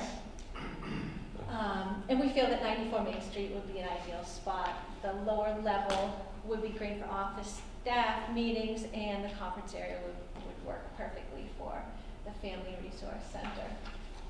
It's centrally located, it's near the library, it's near the schools, and I think it would be a very family welcoming spot. And in a nutshell, that's Bertha 3 and the excitement that could happen in East Hampton. I'm happy to answer any questions. So Sue and Rod, besides it being a very good program for us to have in our town, could you just, for the board's sake, since we're approaching October, November, our budget development months, could you explain to them how this is not an impact on our budget and yet ultimately could be profitable? So I think it pays for itself, and that's part of the office staff. We have to schedule and bill the client in Medicare. Yeah. So there would be no reliance on the Board of Ed budget to pay for itself. And then we're hopeful that, as we develop, that perhaps there'll be funds to help support some of our, or offset really some of our other programming, such as the STARS and ABA and preschool programs. And if you're awarded a contract, the state will fund you up front. I forget the terminology for that. But they'll give you funds up front because they know you're just starting up, to cover the first couple of months. And then the way the billing works is the services that are provided, you bill private insurances and Medicare, and then the state has a funding fee for each service evaluation and IBIS fee that's written. So there's kind of a system of being reimbursed. And this is coming, this whole thing is stemming from the State Department of Education? Mm-hmm. Okay. To try to get districts to start these programs. Right, yeah, there was a big forum that was held back in March, and it was from the State Department of Education along with the Bertha 3 department together, and it was talking about how to make that transition smoother for families, because there is a lot of, it's stressful for families, and the school's trying to accomplish one thing, Bertha 3's trying to accomplish something else, and the families have their own, needs. And so the biggest idea was, let's get more school systems to create these programs. So now you have a 0 to 5 within the preschool, and then 0 to 21. Now I know Learn has a Birth to 3 program. Do the other rests as well? Learn does, and Early Connections are the two in our area that currently provide Birth to 3. There was, several years ago, not that long ago, a Birth to 3 program in town. That was a private. That was private. That was Jane Bassant's associate. So Yeah. she is who has given me her parent library. Oh, that was Jane. Okay, all right. She's looking to rent out the top of that building Is she? that she owns. Yeah. And Okay. that's where her parent library was. So, since she closed, what are people using for services now? When she closed, all of her families moved to an agency called Building Bridges, which is based right now in Wethersfield. They allowed Building Bridges to keep East Hampton, only the families that they currently have. But once those families aged out or exited, Building Bridges no longer covers East Hampton. So when you fill out your RFP, you put down which towns you would like to service. And right now, East Hampton only has 2 Birth to 3 programs that come into town, and it's Learn and Early Connections. Now, the other towns you mentioned, have you communicated with them? Are they interested in being part of this? We have not yet. It's just the hope to get them. We don't know whether they're thinking the same thing we are and wanting to create a program. From word on the street is not a lot of other schools are interested in taking up the work that's to be done, but I don't know for sure. So if we take students, children from other districts, is the funding coming through those districts, or are we applying for funds directly? No, we wouldn't necessarily be taking students from other districts once they turn 3. Primarily, it would be up to age 3, and that really has nothing to do with the districts currently. It would be an occasional child that might benefit from one of our specialized programs. After that age 3. After that age 3, that would be the only time we would be taking from the districts, and that might happen anyway when they hear that we offer those programs. And that would have to be agreed upon by the district, and that's information we already share with those other districts. Yeah, no, my question was just, is the children coming from other towns, there's no financial flow of funds coming from the other districts? No. It would still be the same Comes from the Medicare. state, private insurance. Yeah. Yes. And that's Those are the ones being billed. 100%, between the 3 different sources, 100% reimbursed? Well, they have their reimbursement systems, and we would have to staff accordingly. We would have to, based on the numbers of children that we're servicing, figure out how many speech therapists we need, PTs, OTs, teachers, and staff it so that it makes sense and it's financially viable. Now, I'm all in favor of keeping and revitalizing 94 Main. But I know one of the concerns in terms of the Family Resource Center or whatever, accessibility. From what I'm hearing and have talked to, there would be no renovations needed currently for that building the way it is. So, what if there was an accessibility issue, and can you address families' needs by going to them instead of them coming to you? So, heard there was a ramp. There is a ramp, Yeah. and we would be using the bottom floor, and I believe Don's still here, I think the restrooms are ADA. The downstairs? Yeah. Okay. Downstairs, So it is fully functional. Okay. You said that would just be resource That center. would just be the resource center, And which for the, staff. And offices. the therapies Like would therapies occur would- there. yeah. No, and it would be a resource center for the entire town, not just for families Yeah. in birth to 3. It would be, town-wide, which is something we could benefit Yeah. from. Anyhow. Good. Anyone else? Questions? So next step, filling it out by Next mid- step has to be released sometime in October. They will tell you the exact date. So I'm on the email list of daily procurements that I scanned out Yeah. to see if it's coming early. We fill it out. From what I've heard, it is a very lengthy process. I believe it's due at the end of December. So we'll have it in by then, and then we find out sometime February is what I hear. And the state will grade the RFPs that come in, so it's current programs that are already providing birth to 3, as well as new programs that would like to start up. Everybody has to fill out the same RFP. They grade them, and based on how well they think you're prepared to provide the services is whether you get a program and whether you get the towns that you would like to provide services for. So what we're asking for is hopefully what we'll get, but they could alter that. They could say, East Hampton, Colchester is your catchment area. So, Okay. need to see. Good job. But is the idea to connect and go in with another, we're definitely going with the RFP just East Hampton, or are you trying to connect? Just East Hampton. Just East Hampton. We would We would have be all the of provider. those. That's correct. Yes, the way the referrals come in, typically, is there's a rotating basis. So a family or a doctor calls info line and says, I would like birth to 3 evaluation. Info line disperses those. If there's 2 or 3 programs that service town, They go in a rotation unless a family requests a particular program. However, for school districts, we would get 100% of the referrals in East Hampton. For the other towns, for Colchester, Salem, we would be on that rotation. So Learn, Early Connections, East Hampton, Learn. But for East Hampton, we would get all of the referrals unless a parent requests otherwise. Very good. Thank you. Thank you very much. We'll keep you up to date. Yes, please do. So obviously, we'll apply for the RFP. But obviously, this is contingent upon being able to hold on to 94 Main. Because if you didn't, and we wanted to do this, now you're talking renting a space or locating an And alternate. there goes any profit for, You know, so the goal is to keep the building occupied. I think it's a great use of the building.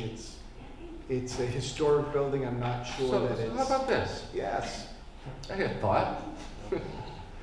If the rest of the board agrees, I'm going to the council meeting tomorrow night anyway, with a couple things. What if I throw this idea out to them in suggestion of keeping it? I can do it during public comments since they don't have liaisons. Sure.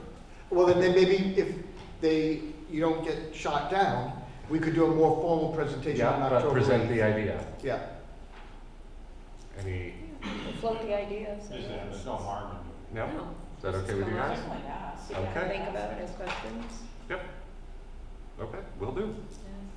What's the target date for the new building? March? Yeah, what is the new town hall, Board of Ed building?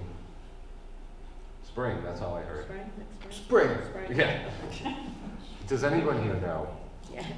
Cliff will tell you February. Okay. But spring. February / spring. Moving on, technology and curriculum. This is a presentation by Mary Clark. We'd like to give you a kind of a state of curriculum based on our existing or lack of technology in a few areas. So there's sort of kind of 4 key areas I want to give you an update on, just so you can have an appreciation for the impact of our current technology and future needs, and how that interconnects with our curriculum. So first and foremost, I think I want to recognize all of the building leaders and all of the teachers for their flexibility around around technology. It is a challenge to meet the needs of the teachers and the students in terms of their devices and their access consistently to technology in order to have a workplace that reflects current practices, as well as to make sure that the curriculum resources that we have invested in or selected are accessible to them. And they've been very patient and flexible in the face of some shortages. So the first area I want to highlight is 6th grade. As you know, in last year's budgeting process, there was a decision to remove some funding for previously discussed technology purchases, and therefore we were not able to continue the one-to-one program at the middle school. And so the 6th grade does have access to some Chromebooks, but of a limited nature. And they're using devices that have been rebuilt from previously used devices. So many of them are going into at least their 3rd year of use. And so our IT team over the summer spends time rebuilding those devices. And also, it's not the vision of the one-to-one program that was originally discussed from a funding and projection perspective. In other words, in the past, the vision was that a 6th grader would receive a Chromebook that they would then use for 6th, 7th, and 8th grade. But now we're sort of patching that in that the 6th graders don't have a dedicated device. And even the one they could have access to, if their teacher is able to obtain that, is one that is refurbished and recycled, and not one that's going to go with them to 7th and 8th grade. So I think that the future of that is a concern. From a classroom teacher's perspective, how does this impact the lack of the one-to-one? I think in every curricular area, there is a digital component of learning. whether it's the Go Math program that we invested in to have a vertically aligned K-8 math curriculum, which has a digital component. And that digital environment allows for some of the personalized learning that we're discussing, where a student, based on their performance, can get individualized, specific lessons that are given to them for them to build up in skill areas that they may be showing some weaknesses in, or opportunities to expand their skills and to challenge themselves.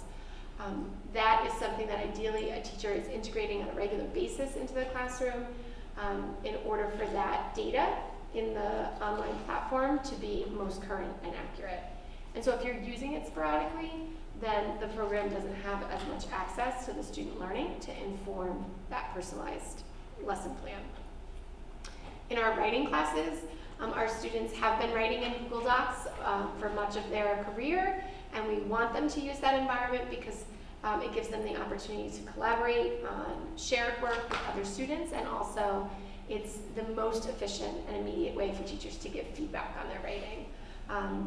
Although writing instruction has changed over time, the idea that you're moving towards publishing your writing is something that the students very much work under, and so the idea that they're constantly in a state of revision so that they can produce a strong final product. And while again, they could handwrite that doesn't reflect sort of current practice, and it doesn't meet that ability to collaborate as easily or to receive that immediate feedback from teachers. We have a science curriculum that is aligned to the next generation science standards and has a strong digital component. In an effort to respond to the statewide need for NGSS aligned curriculum, CREC produced a curriculum at a rapid pace that's built on a learning management platform called Schoology, and many of the resources that the teachers are using in the classroom for science instruction are therefore web-based, whether it's a digital simulation, if it's an article that they're linking to, whether it is footage of a specific environment, all of that, ideally, the teachers are integrating into their lessons and the students are accessing through their devices. So when we have such limited access to devices at 6th grade, the teachers have to make some decisions about when to share those devices, and therefore those digital pieces of the curriculum are not being realized. A lot of times when you hear me talk, I have to share out how we are using systems in the district. That's a big piece of what I look at across the buildings. How our assessment systems work, how that allows teachers to do their very best work in the classroom, and ideally we're making that seamless around them. Their work, their thoughtful planning, their decision making, their reflection on student performance, that's the core of their work, and we ideally have a system around them, whether it's an assessment system or access to technology, that they can use as a tool and integrate. Some of our assessment systems are web-based, and so if we have to take devices offline in order to serve that system, it means that a science teacher may not have those devices for a particular science lesson. So when we talk about not being able to maintain the one-to-one program at our middle school, it has real, immediate, significant impacts to teaching and learning in that environment. Any questions about 6th grade or the middle school program? It's one area I wanted to start with. So we're looking at, in order to rectify that, buying 2 years worth of Chromebooks, correct? Yes, as I go through additional details, you'll hear more about kind of the future of technology planning, but at a minimum to maintain the one-to-one program at the middle school. Yeah. Yes. And if we don't even, assuming there's pushback against 2 years and even 1, are we looking at all these that are being recycled dying off so that these current 6th graders could potentially have no laptops next year? I think we can't know for sure that those devices will be reliable because they're all in various states. So what we would probably see is a decrease in the pool they would have access to. Yes, I think we can anticipate that. So feasibly then, if the budget keeps on getting hacked to bits, that this group of 6th graders could be the ones that everything falls apart all the way through, right? Well, and next year 6th graders. Well, maybe yeah. 6th graders. Right, and But it's gonna start with this class. this is the line at which that happens. Right. This group of kids. Yeah, I think as we go through all of the aspects of what we rely on our Chromebook fleet for. I think, yeah, the picture is Okay. of concern, yes. Before I continue with student Chromebooks, though, I will also talk, when we talk about the impact of technology on curriculum, I want to talk a little bit about the K-5 setting. In our K-5 environment, the classroom teachers have access to a desktop computer in their classrooms from which they can access web-based resources for their students. Their devices are approximately, and there's some variability, so some might be a little bit older, some might be a little bit newer, but roughly the average age of those devices is 8 years. We were not funded to replace those, so this summer the IT team patched them so they could upgrade them to Windows 10. They had been operating on Windows 7, which, as I'm sure you know, is considered fairly out of date.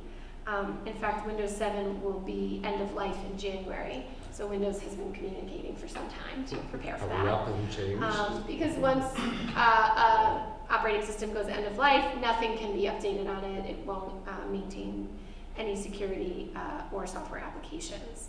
So this has been announced for years. So we were fortunate in that we were able to come up with this solution to at least get them to Windows 10. Windows 10 requires 4 gigs of RAM to run, preferably 8 gigs, and those computers had 2. So we had to purchase RAM to kind of upgrade them in order to even access Windows 10. The patch will not run indefinitely. They're already experiencing hardware failures because of the age of the device. They're not meant for that length of use particularly. And the main stress on the device becomes the processor, and so the computers will become slower in terms of their ability to function and load anything that a teacher may want to access. Which is very useful in a classroom setting with a bunch of children. Yes, particularly in K-5 classrooms. Yes. 7 to... No, come on. So every time Yeah. we add software, upgrade them, they run slower and slower.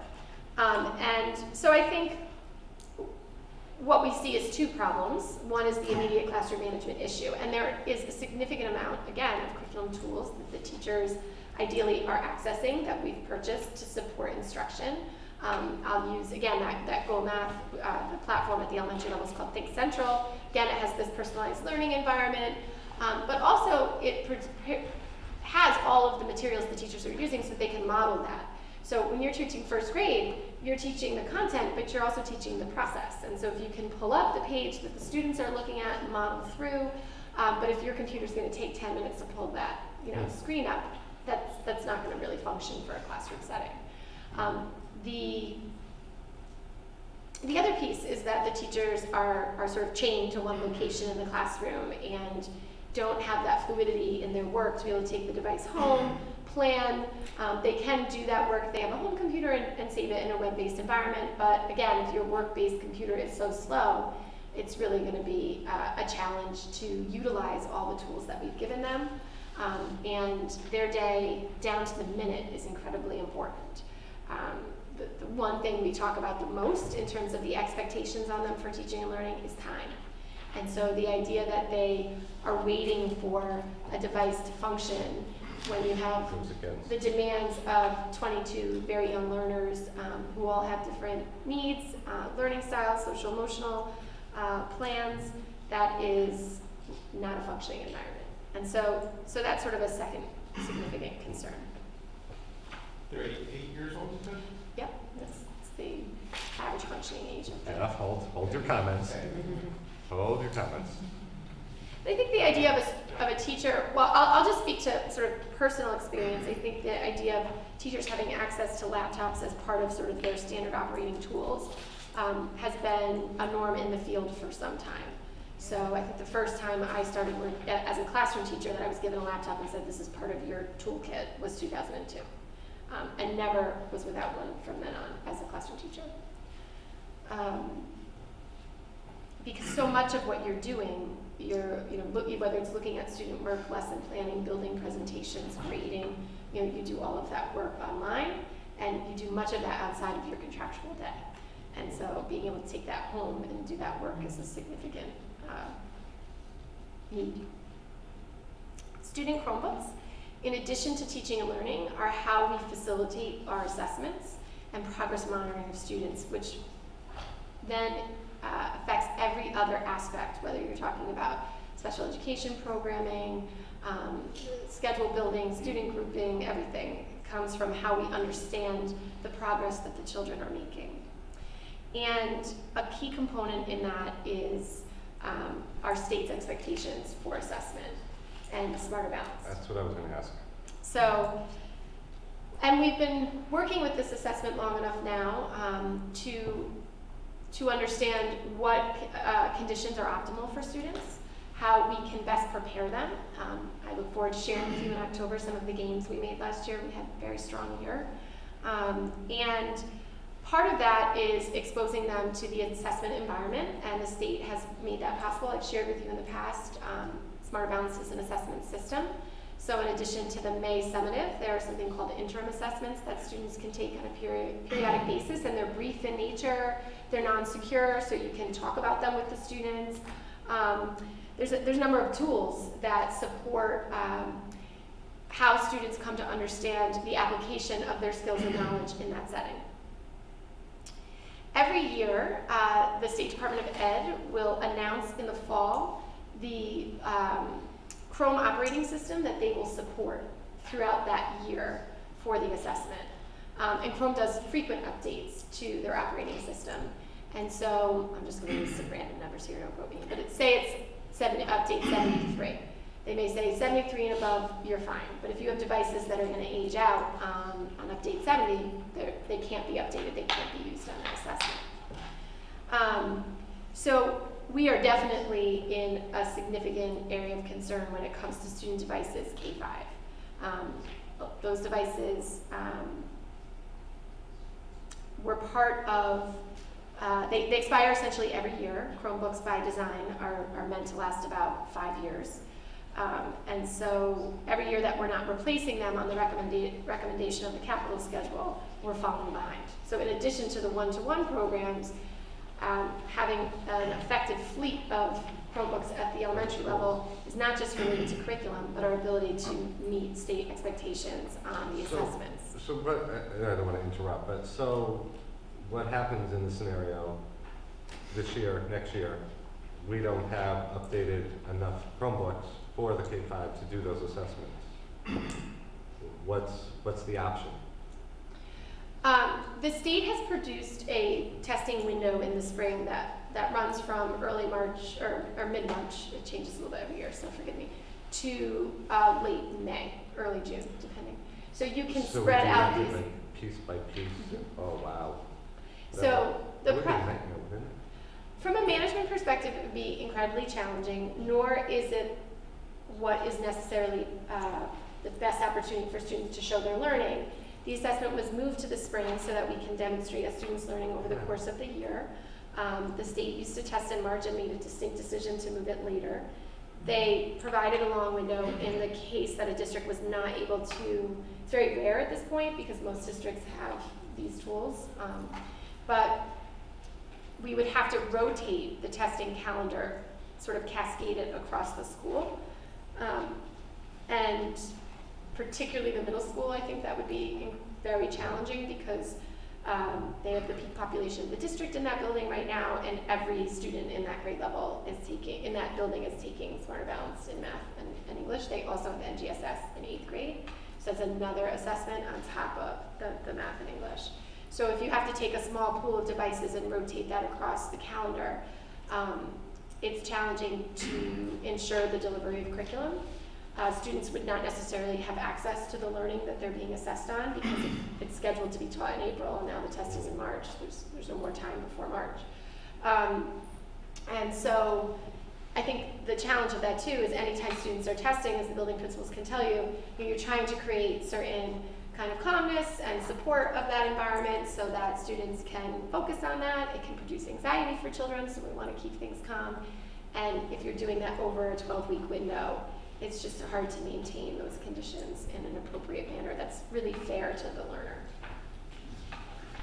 I would imagine that if you're then you're using the number of units to rotate around, if you then locked up some for testing, you have even fewer Yes. For the classroom set. Yes, absolutely. It would essentially take the devices offline Right. because you're now just using them for assessment, which is what we've been trying to work around at the middle school this fall as they're doing iReady testing in 6th grade. If they're using them for that assessment, they're not and we need to have those progress monitoring assessments to inform our interventions and response to learners.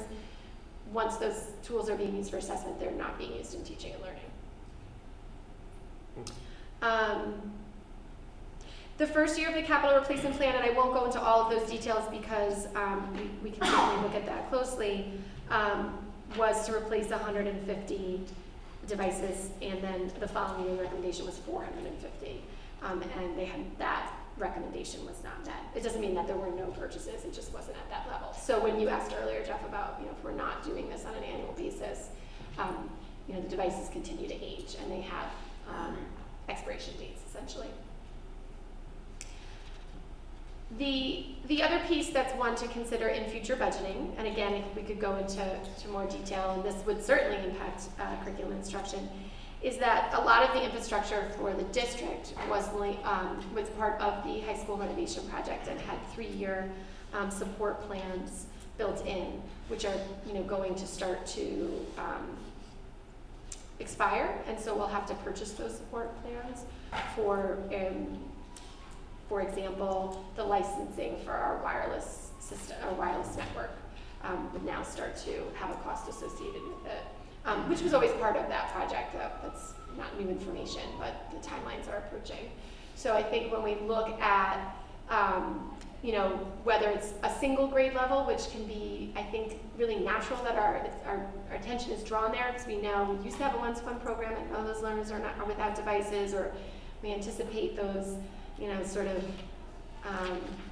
in the school environment, really challenging scenarios like we don't have enough devices to complete the assessment or to necessarily prepare students on the tools that have been made available to us. And then we look at the teacher devices and we look at some of those significant costs associated with the overall health of our wireless, our server system, our SAN, our storage area network. Ultimately, I think we probably need to start looking at what is our technology plan recommended by the board in order to maintain the functionality of the district. So it has immediate impact on curriculum instruction that's happening right now. And as we look at projections out, we have some concerns about that infrastructure as well as implementation of our assessment systems, and the teachers really have access to the tools they need to carry out their responsibilities. I'd like to say thank you, but I don't want to say thank you for that. Any more questions? That's depressing.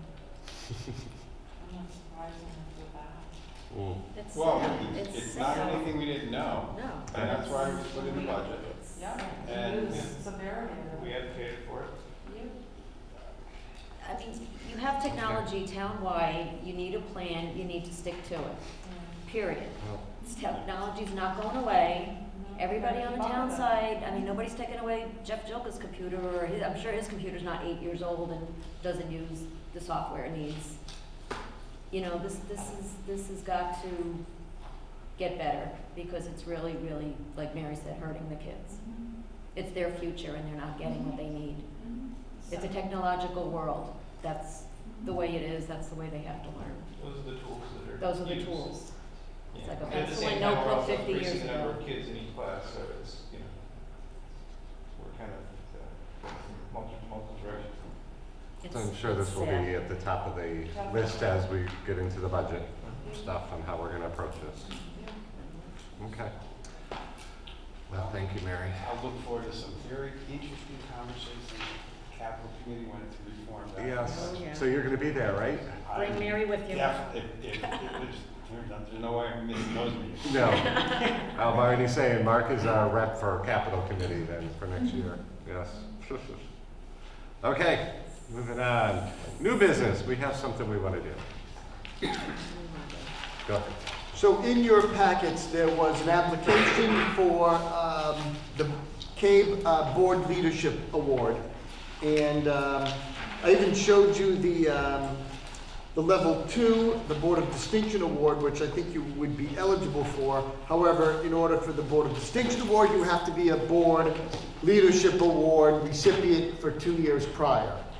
So, but I checked off everything, and I did not give you all the, when I gave you the description, I did not give you all the attachments. However, if you want to look through them before we mail it in tomorrow, I would be glad to. If you have any questions, there's a narrative at the end on everything that I used to justify, where they ask for justification, everything where it says include agendas or other materials. That's all in the packet, and that is ready to go if you think you would like to apply. Please say yes. It took a lot of time. I mean, look at all this between him and I'm sure Rosemary had a good time digging out all this information.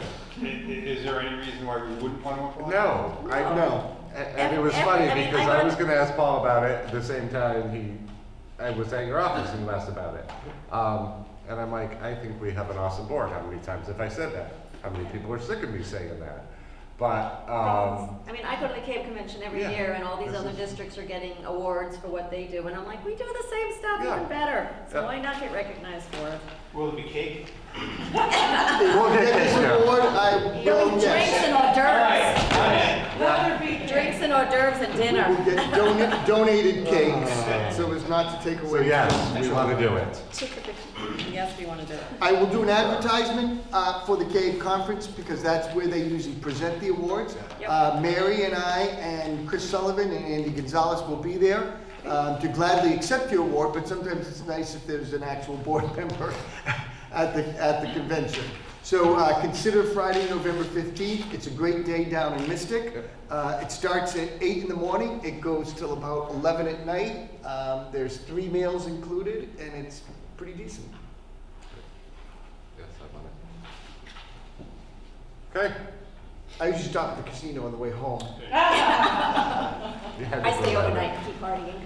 Joanne stays overnight. I drive home. Audience of citizens, thank you for those that are sticking this out. I appreciate that. Yes, Irene. Irene Cook, 11 South Main Street. On behalf of the Prevention Partnership, I just wanted to thank the board for partnering with us to help fund sensors, vaping sensors for the high school as a pilot program.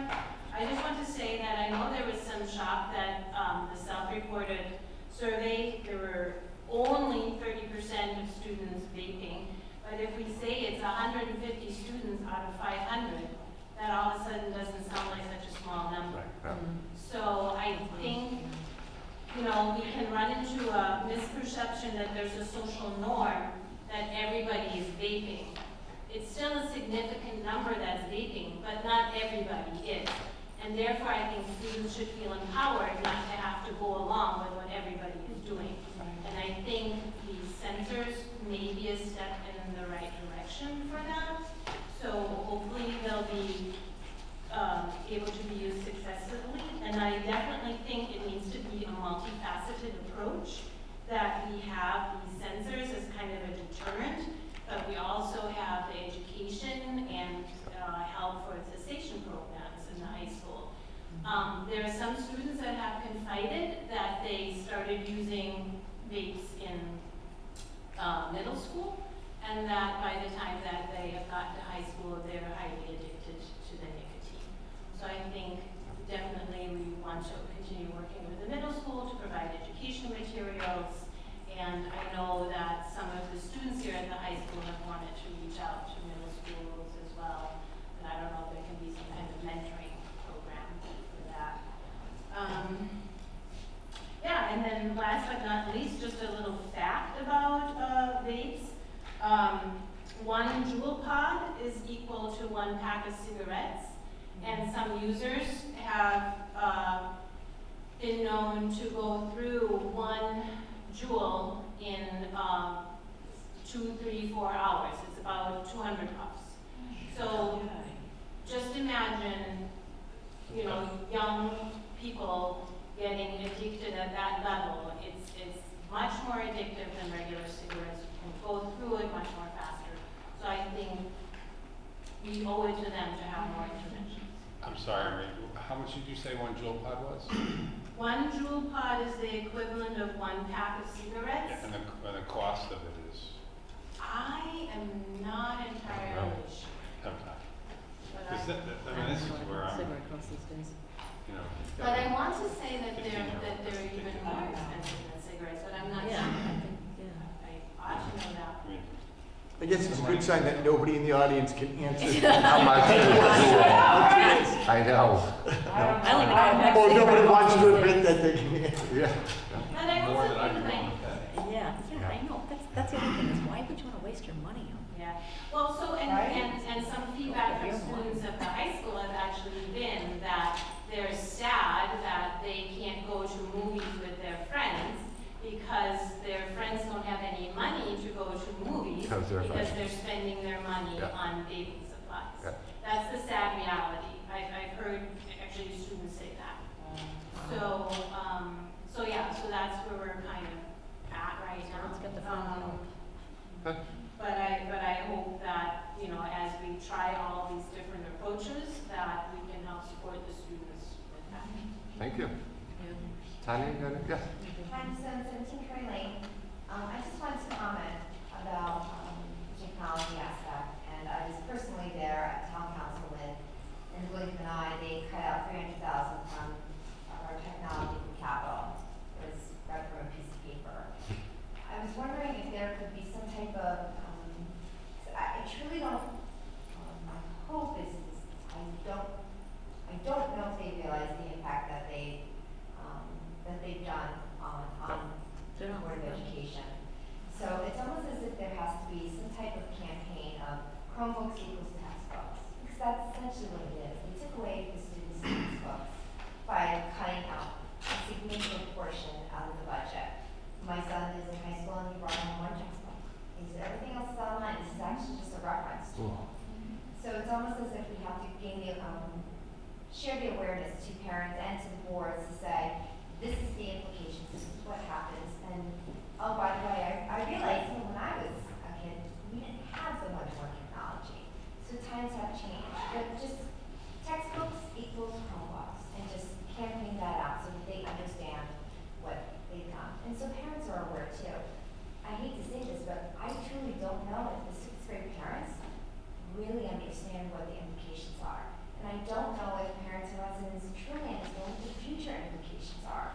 Because we didn't buy them next year. That adds on to the bill for other grades, as mentioned here. So I think it just needs to, we need to drive it home.